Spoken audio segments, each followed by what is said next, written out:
जगन्नाथपुरी के एक भक्त की कथा है। एक भक्त था, उसके स्वप्न में जगन्नाथ जी आते थे।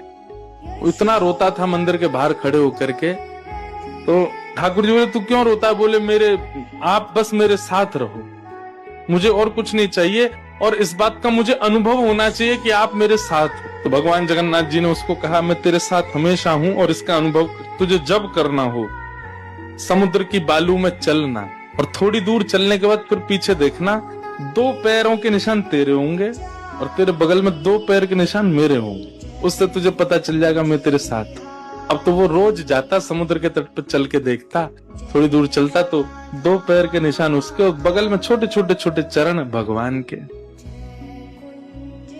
इतना प्रसन्न रहता था। लेकिन ये उसके घर में कोई घटना घटी, माता जी का देहावसन हो गया, बहुत कष्ट में आ गया, इतना पीड़ा में आ गया, रोने लगा, बिलखने लगा। अपनी माँ के जाने के भाव से तुरंत दौड़ करके गया। बोले, मैं मन को शांत करने का एक ही तरीका, पता चले जगन्नाथ जी मेरे साथ।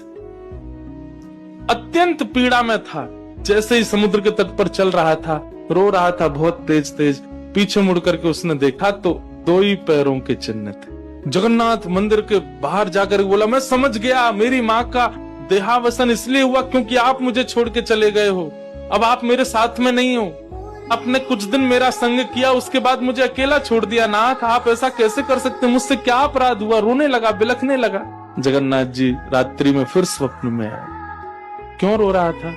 बोले, नाथ, आप मेरे साथ थे हमेशा, और आज आप मेरे साथ नहीं थे। मैंने जाके देखा 2 ही चरण चिन्ह थे, और आज ही मेरी माँ का भगवत धाम गमन हो गया। इसका मतलब आपने मुझे त्याग दिया ना? मुझसे कोई अपराध हुआ है?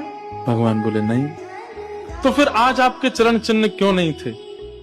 भगवान बोले, कल तक मेरे चरण चिन्ह थे क्योंकि तू भी चल रहा था और मैं भी चल रहा था, परंतु आज तू पीड़ा में आ गया तो तुझे गोद में लेके मैं ही चल रहा था। वो मेरे चरण चिन्ह, तेरे नहीं, वो मैं ही हूं।